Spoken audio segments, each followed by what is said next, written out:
Aujourd'hui, on a un prédicateur invité, un prédicateur spécial que vous connaissez probablement déjà.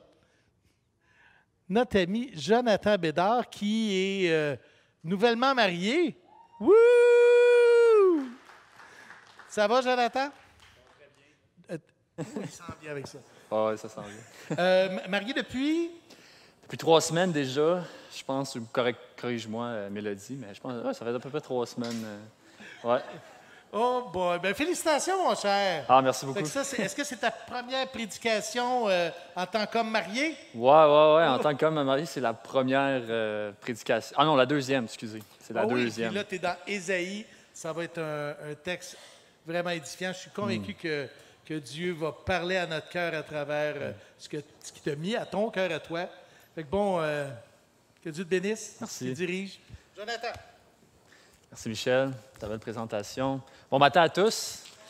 Bonjour à tous et toutes. Encore une fois, je m'appelle Jonathan. Je suis ici en formation. Et puis, je réfléchissais aujourd'hui à le parcours que j'ai eu depuis que j'ai déménagé ici. C'est fou. Comment il y a plein de choses qui se sont passées pour moi pendant la pandémie. J'ai déménagé dans une nouvelle ville. Je me suis fiancé, je me suis marié. Là, j'emménage dans une nouvelle maison. Donc, merci Seigneur pour sa grâce, malgré tout ce qui se passe autour. Donc, en tout cas, encore une fois, je suis content d'être ici. Puis, une petite anecdote. Il y a sûrement plusieurs époux ici. Moi, en me mariant, je n'étais pas quelqu'un qui portait des bijoux aux mains et tout ça. Puis là, tu sais, avant de me marier, j'avais une tique, tu sais, c'était toucher ma petite barbe ici, là. Tu sais, quand tu réfléchissais ou tout ça. Mais là, quand je me suis marié, j'ai comme réalisé, je me suis pogné un autre tic. Puis c'est jouer avec ma bague. Y a-t-il du monde qui peuvent sympathiser? En tout cas, une joie d'être ici ce matin. Avant de commencer, je veux juste aller dans un mot de prière pour demander l'aide de Dieu. Dieu, merci pour ta grâce. Je prie, Père, qu'aujourd'hui, en regardant ta parole, tu vas toucher mon cœur. Puis je prie que tu vas toucher le cœur de tous ceux qui sont ici aujourd'hui par ton esprit, qui est rempli d'amour, de puissance, de sagesse. Parle-nous, Seigneur, ce matin. Arrose ta parole pour qu'elle pousse et porte du fruit dans nos vies. Je prie de ça au nom de Jésus. Amen. J'aimerais commencer en vous posant une question. La voici. Avez-vous déjà été déçu des promesses de quelqu'un ou par les promesses de quelqu'un? Peut-être c'était quand vous étiez jeune, même à un jeune âge, vous aviez prêté un crayon ou une efface à votre ami, puis là, finalement, après quelques semaines, tu ne le retrouves plus, et puis là, tu te dis, bien, t'es déçu parce que c'est mon ami, bien, il devrait me le redonner, mais là, tu es trop gêné pour aller le voir. Ou peut-être c'est encore plus que ça, peut-être quand tu étais jeune, tes parents t'ont fait des promesses, peut-être ton père ou ta mère, d'aller te voir jouer à un sport ou même de venir à un événement spécial ou même de t'aider avec certaines choses. Puis là, tu es déçu. Ou même peut-être dans ton mariage avec ton époux ou ton épouse, ton époux te promet quelque chose, ton épouse, et finalement, ça n'arrive pas, que ce soit une sortie, que ce soit, peu importe que ce soit quoi, tu te sens déçu ensuite. Puis la question qui arrive ensuite, c'est, bien, est-ce que je peux lui faire confiance à cette personne-là? Est-ce que je peux faire confiance quand il fait des promesses ou elle? Puis aujourd'hui, on va voir un personnage spécial, un personnage qui est comme nous, un homme. C'est le roi Ézéchias. Puis il se pose la question, est-ce que je peux faire confiance à Dieu? Puis aujourd'hui, on va être dans Ésaïe 37, où le roi Ézéchias est confronté avec le roi d'Assyrie, l'empire, le puissant empire qui était à ce moment-là, durant les années, le 7e ou 8e siècle avant Jésus-Christ, l'un des plus puissants à ce moment-là, avant l'empire de Babylone, qui était un autre empire plus tard. Puis, avant même chapitre 37, le roi Ézéchias est confronté par l'empire assyrien. Puis là, il y a un commandant qui s'appelle Rabshakeh qui vient devant la ville puis qui confronte le roi Ézéchias puis qui confronte Dieu lui-même, qui remet en doute la confiance d'Ézéchias en Dieu et remet même sa fidélité envers Dieu en disant qu'il fait confiance plus en Égypte qu'en Dieu. Donc, il essaie de créer une sorte de révolution même parmi le peuple ou semer un doute dans le peuple de Dieu que le roi Ézéchias sert. Donc, angoissé, le roi Ézéchias envoie un messager au prophète Ésaïe, comme le livre s'appelle, le prophète Ésaïe, qui parle pour Dieu, qui entend la parole de Dieu. Et pour résumer, le roi Ézéchias dit « Je ne sais pas quoi faire, aide-moi. Peut-être que l'Éternel, ton Dieu, a-t-il entendu les paroles de Rabshakeh, le commandant, qui a insulté Dieu? Donc, peut-être l'Éternel, ton Dieu, donc même pas le sien, ton Dieu. » Donc, le roi Ézéchias doute Dieu. Mais il dit, peut-être qu'il va nous aider. Et là, Dieu, à travers Ésaïe, donne une promesse. Il dit, « Ne t'effraie point des paroles que tu as entendues et par lesquelles m'ont outragé les serviteurs du roi d'Assyrie. Je vais mettre en lui un esprit tel que sur une nouvelle qu'il recevra, il retournera dans son pays et je le ferai tomber par l'épée dans son pays. » Donc Dieu promet quelque chose, il lui donne une promesse. On en a plein dans la Bible, mais ici, Dieu promet qu'il va libérer, il va sauver le roi Ézéchias et le peuple de Dieu. Mais imagine la réaction d'Ézéchias. Dieu dit, non seulement ils vont se replier, mais je vais les détruire même chez eux, même pas sur le champ de bataille. Imaginez sa réaction. Es-tu sérieux, Dieu? Le grand roi d'Assyrie, Sachérib? Peut-être que c'est la première fois que vous entendez parler du roi Sachérib ou même de l'Empire assyrien. Laissez-moi vous en parler un peu parce qu'une fois que vous comprenez c'était qui les Assyriens, vous allez comprendre la peur du roi Ézéchias. Premièrement, c'était un des puissants empires qui avait conquis beaucoup de territoires, mais non seulement ça, il vivait pour la guerre. Dès un jeune âge, il était entraîné, il était obligé à aller à la guerre. C'était un des premiers qui utilisait le fer à la place du bronze, qui était beaucoup plus solide. Et non seulement ça, c'est eux qui étaient des pionniers dans l'ingénierie, comme par exemple ce qui est les échelles, même les béliers. C'était les pionniers dans l'invention des béliers, qui sont un gros short de bois pour passer à travers les murs ou détruire les murs, les portes. Donc, ils vivaient pour la guerre. C'est ça que Ézéchias a en tête. Puis non seulement ça, il était brutal. Ils étaient brutaux. J'ai fait un peu de recherche et quand vous faites des recherches, vous réalisez que c'est très graphique ce qu'ils faisaient à leurs prisonniers, serviteurs ou esclaves.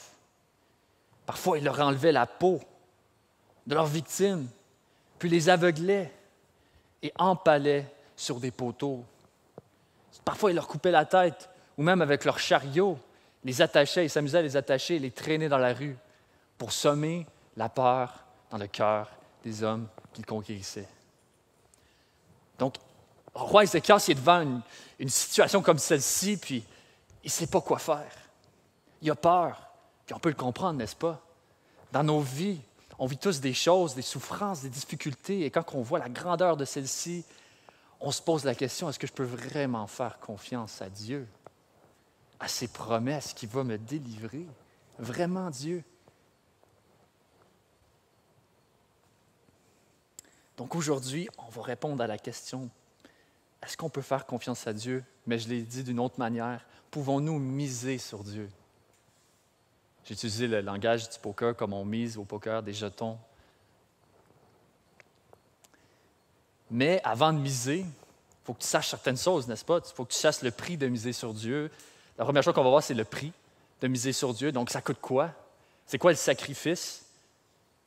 Deuxièmement, les chances. C'est quoi l'assurance que tu as une fois que tu donnes ta vie? C'est-tu 50 % chance de gagner ou d'être sauvé? Puis troisièmement, la récompense de miser sur Dieu. C'est quoi qu'il y a derrière tout ça? C'est quoi que je reçois à la fin? Donc, le prix, les chances et la récompense. Et encore une fois, on va essayer de répondre à la question, pouvons-nous miser sur Dieu? Et donc, aujourd'hui, on va être dans Ésaïe 37. Et maintenant, je vais inviter Julie à venir lire la parole de Dieu dans Ésaïe 37, commençant à verset 8. Donc, vas-y, Julie.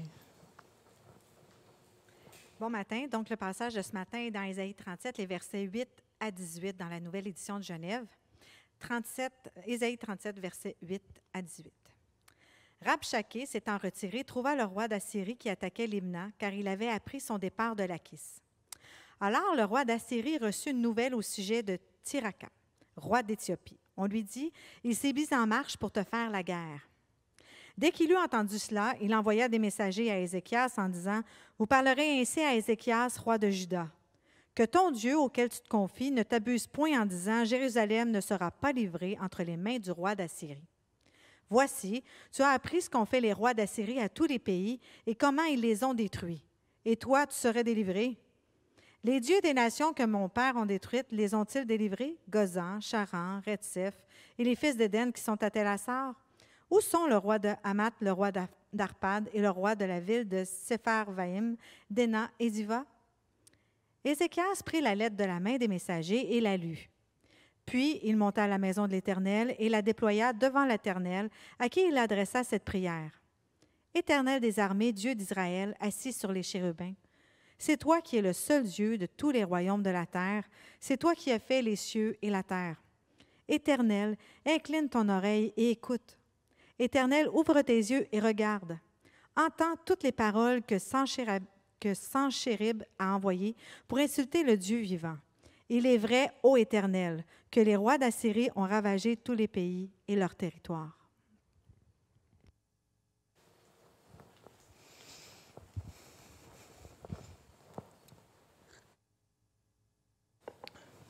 Merci, Julie. Donc, premièrement, le prix de miser sur Dieu. Ça coûte quoi? Tout.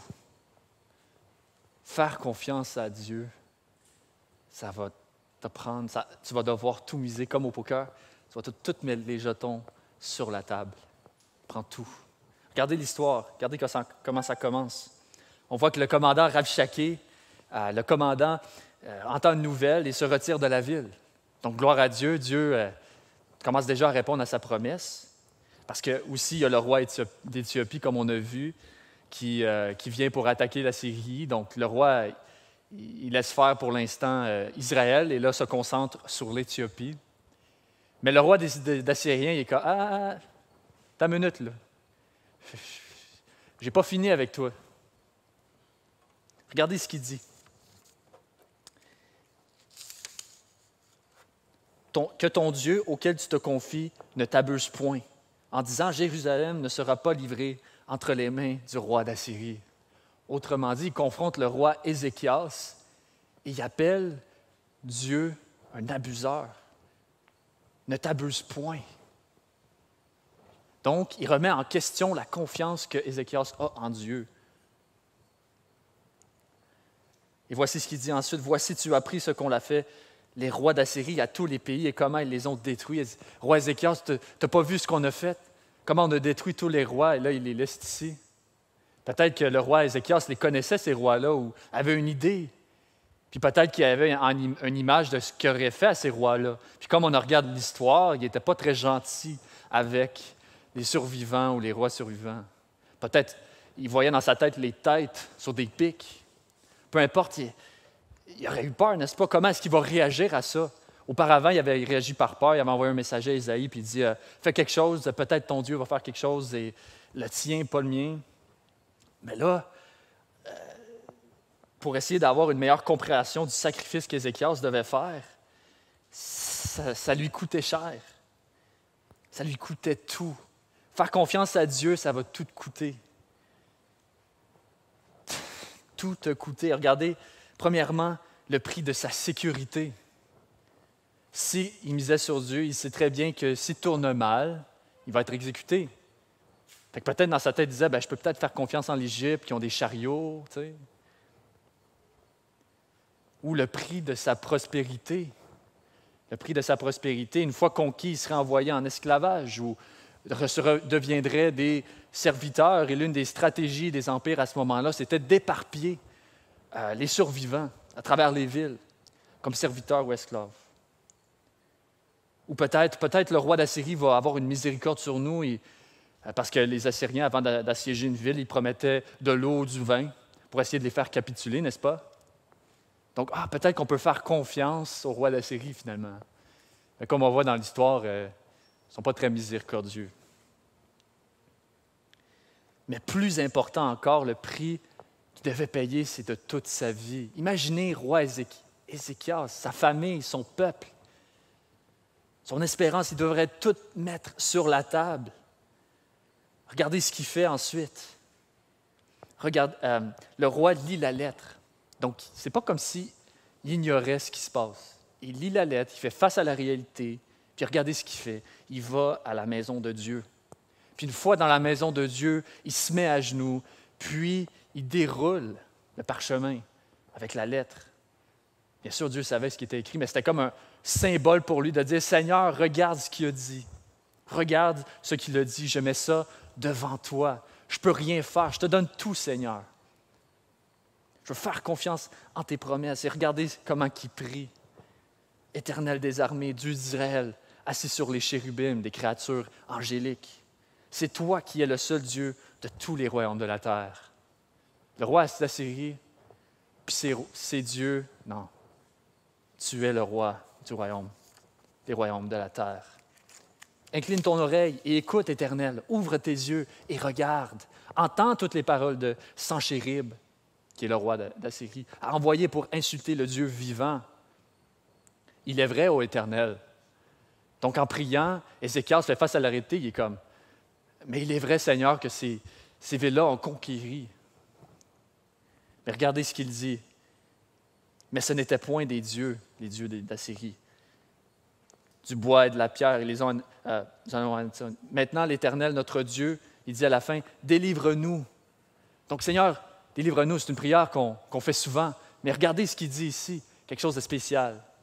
Il ne finit pas juste la prière avec délivre-nous. Il finit avec que tous les royaumes de la terre sachent que toi seul es l'Éternel. Donc, il remet ça entre les mains de Dieu, mais le but de sa prière, ce n'est pas juste son salut, mais c'est la gloire de Dieu. Le roi a compris une leçon qu'on est souvent lent à comprendre, que suivre Jésus, c'est donner sa vie pour lui, pour sa gloire. Comme dans Philippiens, ça dit, vivre c'est Christ, mourir c'est un gain. Et en donnant notre vie à Dieu, c'est libérateur. Imaginez pour un instant que vous êtes dans une partie de poker. Le but du jeu, c'est d'amasser le plus de pions, n'est-ce pas? Pour ce faire, vous allez miser vos propres jetons selon les 2 cartes que vous avez, ou les cartes du milieu. Puis selon les cartes du milieu, bien là, vous allez continuer à miser. Mais tous ceux qui jouent au poker savent que si tu ne prends jamais de risque, tu ne gagneras jamais, n'est-ce pas? Si tu te couches tout le temps, tu ne vas rien gagner et tu vas être éliminé. Si tu n'es jamais all-in, je ne sais pas s'il y avait une expression en français, mais je pense qu'on dit même l'anglicisme all-in. Tu ne mises pas tous tes pions, tu n'iras jamais très loin. Dans la vie chrétienne, nous sommes souvent satisfaits de juste donner quelques pions. Puis quand c'est difficile, on se couche. Peut-être on traite notre vie avec le Dieu comme une offrande. Je te donne 10 %. 10 % de mon temps, 10 % de mon attention, mon salaire. Puis quand la vie est difficile, bien là, on prend des excuses, puis là, on se couche. On reprend nos pions. On ne veut pas en donner plus. Mais la réalité, comme un commentateur a dit, Jésus n'est pas la personne la plus importante dans ta vie. C'est ta vie. Ce n'est pas la personne la plus importante dans ta vie. C'est ta vie entière, 100 %. Donc, tu as 2 choix en tant que chrétien. Tu lui donnes ta vie ou pas du tout. Tu es all-in ou tu te couches. Comme Jésus dit à ses disciples, celui qui voudra sauver sa vie la perdra, mais celui qui la perdra à cause de moi la trouvera. Et que servirait-il à un homme de gagner tout le monde s'il perdait son âme? Ou que donnerait un homme en échange de son âme? Jésus est en train de dire, qu'en donnant ta vie à Dieu, tu vas la revoir, tu vas la trouver. Mais en essayant de trop serrer ta propre vie, ta prospérité, ta sécurité, ou peu importe, tu perds ton âme. Mais comment demandes-tu? Bien sûr, la prospérité, la sécurité, les choses que Dieu a créées, ce n'est pas mauvais, n'est-ce pas? On aime bien une bonne bière. On aime bien le confort de nos maisons. Dieu les a créés pour notre bien, n'est-ce pas? Donc la question, est-ce que c'est ça le problème? Non, ce n'est pas ça du tout. Le problème est plus profond. C'est le cœur. Et plus précisément, c'est nos amours. Qu'est-ce que notre cœur aime le plus? Augustin, un père de l'Église, utilisait le terme les amours ordonnés. Dans la vie chrétienne, c'était l'idée que pour bien aimer ce que Dieu a créé, tu dois d'abord aimer Dieu en premier. Et tous les autres amours que tu as dans ta vie, tu vas bien les aimer. Ils ne vont pas être ultimes. Parce que c'est seulement Dieu qui a été créé pour être aimé ultimement. Et puis quand tu comprends ça, les choses de cette terre, qui sont faibles, qui sont brisables, ou même ta vie, si tu tiens à ta vie trop fort, qu'est-ce qui arrive? Elle brise. Ou même tes possessions, ou peu importe. Donc le problème, c'est les amours qu'on a. Qu'est-ce que tu aimes aujourd'hui? Au profond de ton cœur, qu'est-ce que tu aimes le plus? Sur quoi mises-tu ta vie? Comme Ézéchias aujourd'hui, c'est de miser tout. Ta vie entière. Ça coûte tout, suivre Jésus. Mais avant de parler de comme on a vu le prix, le coût, ça coûte tout, mais avant de parler de la récompense, il faut parler des chances. Point numéro 2, les chances de miser sur Dieu. C'est quoi l'assurance que tu as quand tu mises sur Dieu? C'est-tu 50, 75, 99,9 %? C'est quoi les chances? Avec Dieu, ce n'est même pas une question de chance. Ce n'est même pas une question de carte. Il est souverain. Souverain au-dessus de tout. Et on le voit ici, quand il confronte, une fois que le roi Ézéchias a prié, Ésaïe, le prophète de Dieu, envoie un message à Ézéchias de la part de Dieu. Et voici ce que ça dit. Il compare le roi d'Assyrie, qui est dans son orgueil, puis qui pense être souverain au-dessus de tout, puis Dieu, qui est souverain réellement, en lequel on met notre assurance. Regardez ce que ça dit, verset 21. Alors Ésaïe, fils d'Amoth, envoya dire à Ézéchias, « Ainsi parle l'Éternel, le Dieu d'Israël. J'ai entendu la prière que tu m'as adressée au sujet de Sachérib, roi d'Assyrie. Voici la parole que l'Éternel a prononcée contre lui. » Donc là, il confronte le roi d'Assyrie. « Elle te méprise, elle se moque de toi, la vierge fille de Sion. Elle hoche la tête après toi, la fille de Jérusalem. Qui as-tu insulté et outragé? Contre qui as-tu élevé la voix? Tu as porté tes yeux en haut sur le haut d'Israël. » Donc Dieu déjà confronte, il rit un peu du roi d'Assyrie. Comme ici, il utilise la vierge fille de Sion, c'est une image pour parler d'Israël, mais d'une façon qu'Israël est vulnérable. Et c'est comme si cette vierge-là rit du roi d'Assyrie qui est super puissant. Donc c'est comme un contraste ici. Dieu rit un peu de l'orgueil du roi d'Assyrie. Et ici, on voit l'image de « tu as porté tes yeux en haut ». C'est comme un signe d'orgueil. Et ensuite, il dit « par tes serviteurs, tu as insulté le Seigneur et tu as dit « avec la multitude de mes chars ». Donc des chariots, des chars. Aujourd'hui, ça peut être des chars d'assaut, des technologies militaires, des gros chars d'assaut, des grosses affaires. Puis il dit « j'ai gravi le sommet des montagnes ». Pour eux, les montagnes, c'était les sommets les plus hauts. Pour aujourd'hui, on pourrait dire « j'ai atteint la planète Mars, j'ai atteint la Lune. Regardez-moi, les extrémités du Liban, qui est un pays. Je couperai les plus élevés de ses cèdres, les plus beaux de ses cypres, des arbres qui étaient très beaux, très hauts, très gros. Et j'attendrai sa dernière cime, sa forêt semblable à un verger. J'ai ouvert des sources et j'en ai bu les eaux, et je tarirai avec la plante de mes pieds tous les fleuves de l'Égypte. » Donc on voit que le roi d'Assyrie se pense souverain, se pense le contrôleur de son destin. On pourrait dire que son dicton, comme un dicton aujourd'hui, mise sur toi-même. Mise sur toi-même, puis tu pourras faire tout ce que tu veux dans ta vie. C'est quoi le problème de miser sur nous-mêmes? Nos chances ne sont pas très grandes quand on mise sur nous-mêmes. Honnêtement, elles ne sont pas très grandes. On se contredit, n'est-ce pas? Souvent, on dit qu'on va faire, on donne une promesse, puis finalement, on ne la fait pas. Même la manière qu'on est né, on ne la contrôle pas nécessairement. Les maladies qu'on attrape, la pandémie en plus, tellement pas au contrôle.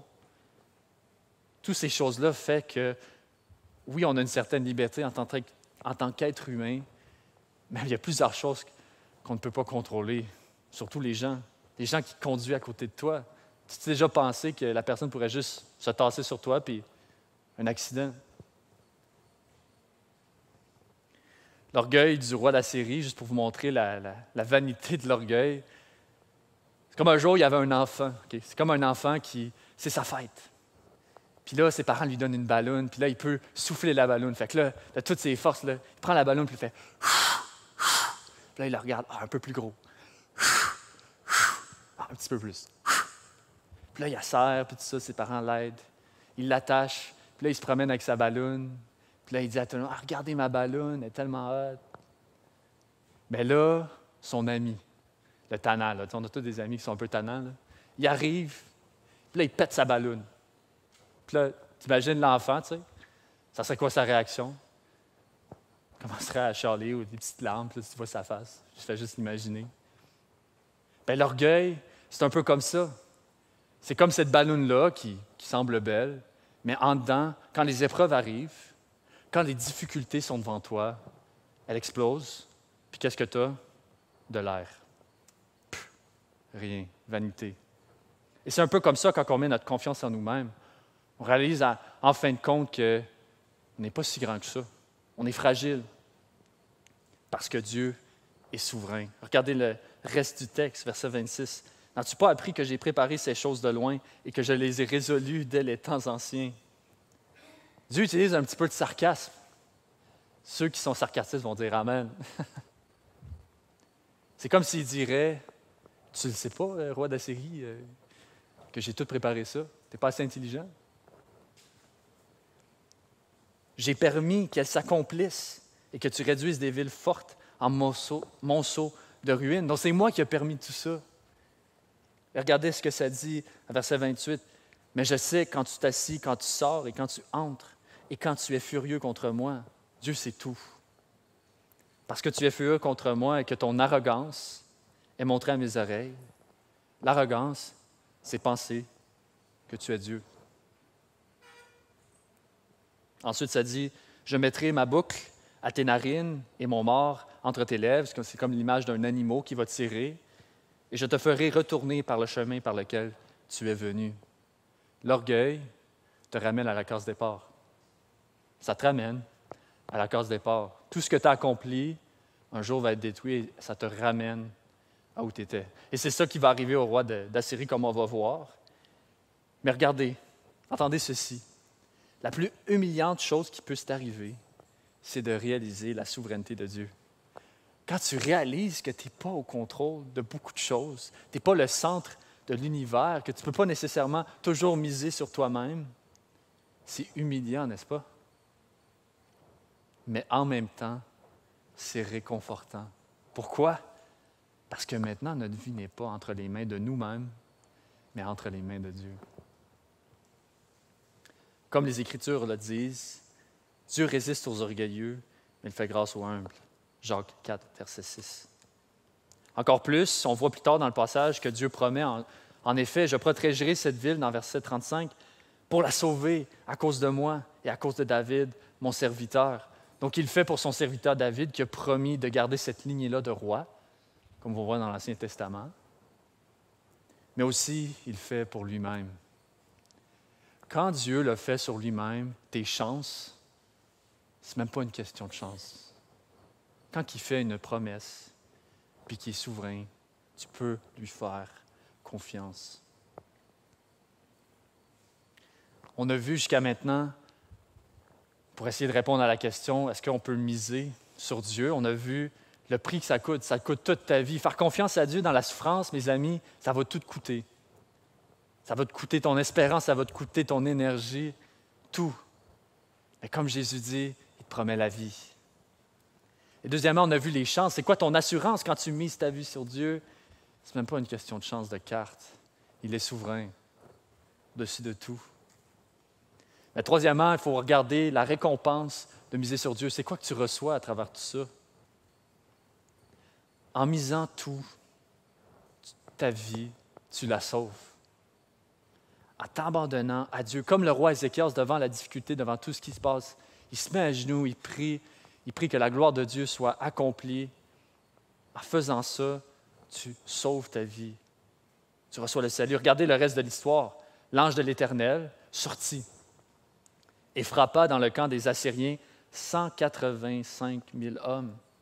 Et quand on se leva le matin, voici, ils étaient tous morts. Donc Dieu, à travers sa promesse, on voit ici qu'il la répond. Il répond à sa promesse. Malgré nos faiblesses et tout, il répond à ses promesses. Et le camp d'Assyriens, tous les soldats sont morts et donc sont obligés de retourner en Assyrie.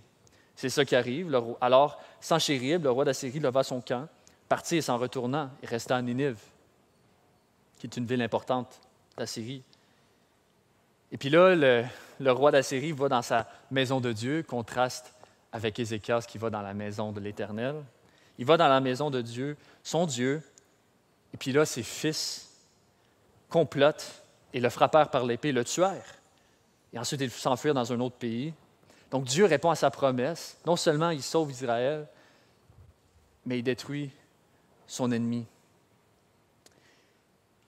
Si j'arrête ici, puis je vous dis, misez votre vie sur Dieu, regardez le prix, mais regardez la récompense, ça serait juste une motivation, n'est-ce pas? Ça durerait pendant quelques jours, puis après ça s'en irait, comme des émotions. Mais je ne sais pas si vous avez remarqué, mais je n'ai pas dit quelques versets, intentionnellement. Verset 30 à verset 32, regardez ce que ça dit. Que ceci soit un signe pour toi. On a mangé une année le produit du grain tombé et une seconde année ce qui croît de soi-même. Mais la troisième année, vous semerez, vous moissonnerez, vous planterez des vignes et vous mangerez le fruit. Ce qui aura été sauvé de la maison de Juda, ce qui sera resté, poussera encore des racines par-dessous et portera du fruit par-dessus. Donc Dieu promet qu'il va avoir, comme on voit ici, des racines par-dessous. Donc une certaine sécurité, une fermeté, que le peuple d'Israël va avoir une sécurité, mais non seulement une sécurité, mais des fruits, donc une certaine prospérité. Il promet ça. Mais regardez ce que ça dit ensuite. Car de Jérusalem, il sortira un reste, et de la montagne de Sion, des réchappés. Voilà ce que fera le zèle de l'Éternel, des armées. Par définition, c'est quoi un reste? Un restant de bouffe. Ici, c'est comme un reste, c'est ce qui reste après une destruction, après une attaque, des maisons. Ici, c'est des personnes. Dieu va pourvoir un reste ou des réchappés, qui est un peu un synonyme. Les réchappés, c'est les gens qui survivaient. Un désastre.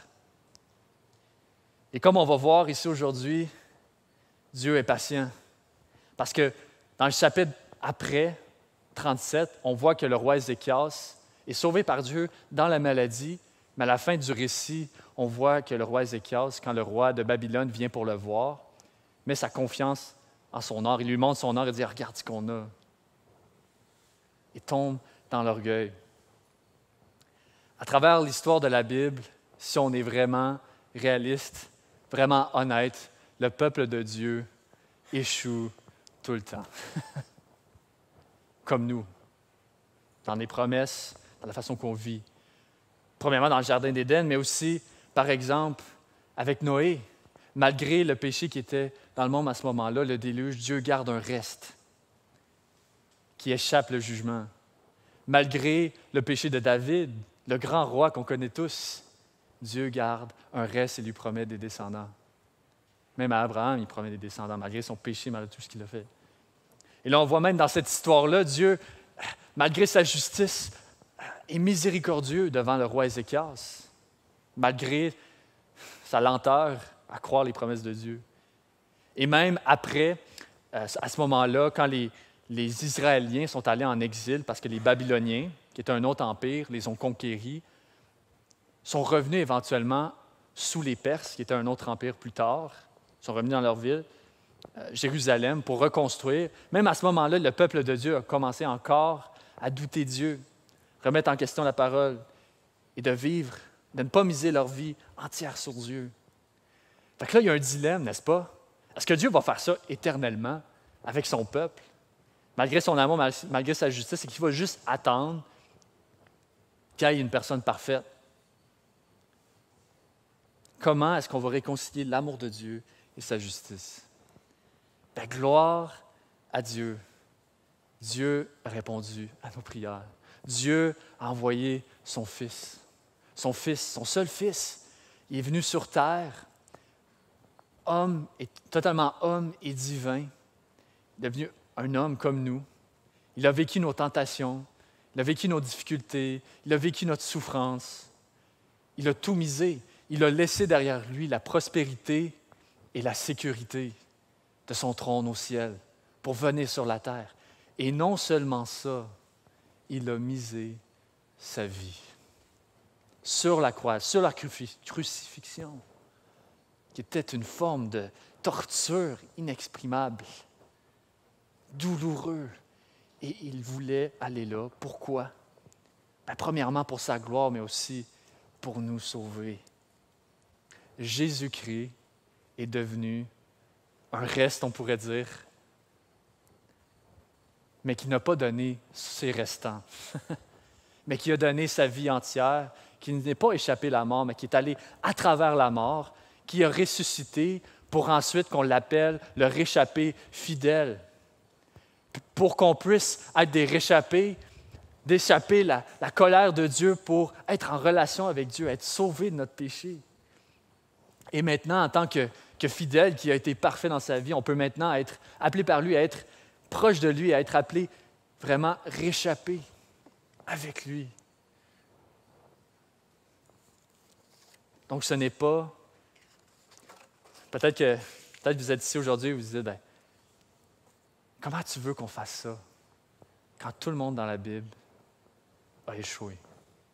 Bien, ici, on voit que quand tu comprends ce que Jésus a fait pour toi, tu vas être prêt à tout faire parce que tu vas comprendre ce que Dieu a fait pour toi. Son amour, qui n'a pas échappé le jugement, mais qui est allé à travers, toujours fidèle, pour qu'ensuite on soit habillé par sa justice, qu'on soit traité par Dieu comme des enfants et non juste des réchappés. Mes amis, une fois qu'on donne notre vie à Dieu, ce n'est pas juste de l'esclavage où qu'on fait tout ce que Dieu veut. Non, non, non. Dieu nous appelle ses enfants. Amen. Ses enfants. Une relation avec Dieu. Et donc, la récompense, oui, un jour on va être au ciel, mais au ciel, on va être en présence de Dieu lui-même. Et c'est ça qui devient notre récompense. C'est ça qui devient notre récompense, notre bonheur dans le Dieu bienheureux.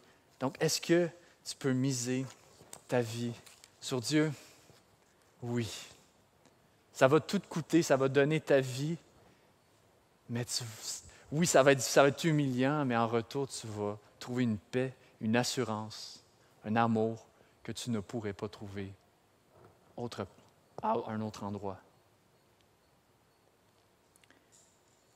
Peut-être qu'aujourd'hui, vous êtes en ligne, peut-être que vous n'êtes pas chrétien, vous êtes sceptique ou vous êtes juste curieux.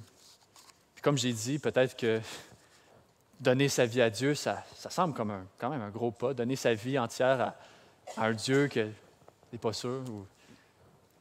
Je comprends. Mais quand tu réalises ce que Christ a fait pour toi, Dieu, tes mains, ce n'est pas juste l'esclavage. Tes mains ne sont pas juste à un Dieu qui est en colère, qui est imprésent, qui ne t'aime pas. Non, non, non. Quand tu donnes ta vie à Dieu, tu as une assurance. Il est entre les mains de Christ, qui est mort pour toi. Incroyable, n'est-ce pas? Donc, je veux juste te laisser avec ça aujourd'hui. Si tu es nouveau ici ou tu es un visiteur. Peut-être pose-toi ces questions-là. Qu'est-ce que ta vie, tu l'as mise sur quoi? Puis c'est quoi les chances? Puis c'est quoi ta récompense en fin de compte? Puis compare. Ou peut-être qu'aujourd'hui, vous avez entendu le message, puis vous voulez donner entièrement votre vie à Dieu, 100%, all in. Bien, gloire à Dieu, je priais pour toi aujourd'hui, hier. Parle à quelqu'un d'entre nous, un pasteur ou même moi après le service. Ça me fera un plaisir de vous parler. Ou même si vous êtes en ligne, de prendre en contact avec les pasteurs ou même venir. Ou peut-être que vous êtes juste un chrétien et puis passez à travers une passe difficile, une souffrance avec la pandémie ou peu importe la mort d'un proche. il n'y a pas longtemps, il y a eu le funérail de mon grand-père avant mon mariage. Il était super excité de venir à mon mariage et j'étais tellement excité moi aussi qu'il vienne à mon mariage puis qu'il vive ça, hein, son premier petit-fils qui va se marier. Tu sais. Puis là, un mois avant, il est tombé malade. C'était relié à la COVID ou quelque chose comme ça, puis il avait de la misère à respirer, puis éventuellement, j'ai pu lui parler au téléphone, mais il est décédé. Puis là, je me demandais, Seigneur, pourquoi tu fais ça? Man, il aurait pu voir le mariage d'un de ses petits-fils. Pourquoi, Seigneur? Je peux-tu te faire confiance? Puis là, Dieu me dit quelque chose de vraiment profond. Il me dit, comme à travers sa parole ou même juste en pensant, il me dit, imagine où ton grand-père est. Mon grand-père, il était chrétien, puis c'était une des raisons pour laquelle je suis chrétien aujourd'hui. Donc, on était très proches. Imagine où qui est en ce moment. Tu peux pas lui demander de revenir. En ce moment, il est dans la présence de Dieu, à un endroit beaucoup plus grand qu'un mariage, beaucoup plus grand qu'on pourrait imaginer. Puis ça m'a réconforté. Donc, peux-tu miser ta vie sur Dieu? Oui. Mais non par tes propres forces, mais par la grâce de Dieu, par le vrai réchappé qui a passé à travers le jugement, mais qui l'a survécu fidèlement et puis qui nous offre cette vie éternelle-là. Et comme au poker, quand tu es all-in, tu ne peux pas reculer, n'est-ce pas? Quand tu es all-in, tu es comme, OK, on va voir les cartes. Tes mains sont entre... ta vie est entre les mains des cartes, d'une certaine manière, ou ce qui va se passer. Mais quand tu donnes ta vie à Dieu, il n'y a plus de recul. De la même manière, il n'y a plus de recul, mais ta vie n'est pas entre les mains des cartes ou peu importe, c'est entre les mains de Dieu. Et il sait comment en prendre soin. Amen. Amen. Merci Seigneur pour ta grâce. Merci qu'à travers notre histoire personnelle, même si on te doute ou on te rejette, Père, tu as été patient avec nous. Et même comme le roi Ézéchias, parfois on est rempli de foi, puis parfois on est juste écrasé par les difficultés. Père Tout-Puissant, je prie que tu vas nous faire voir ta grâce, qu'on n'a pas besoin de nous faire confiance en nous-mêmes, de miser sur nous-mêmes, tomber dans l'orgueil, mais de miser tout sur toi parce que notre vie entre tes mains, Seigneur, c'est le meilleur endroit où qu'elle pourrait être. Seigneur, je prie pour tout le monde qui est ici aujourd'hui. Je prie que tu vas toucher nos cœurs, tu vas nous aider à tout donner pour toi, à ne pas donner des petits pions, mais à tout donner en se rappelant que tu as tout misé et qu'en misant tout, même si on ne peut plus reculer, Seigneur, elle est entre les mains d'un Dieu bienheureux, rempli d'amour, de joie, de fidélité. Seigneur, donne-nous cette joie de te voir à travers ça. Seigneur, parle-nous à travers la louange. Touche-nous à travers les paroles des chants. Et aide-nous, Seigneur, à vivre une vie complètement pour toi. Merci, Seigneur. Amen.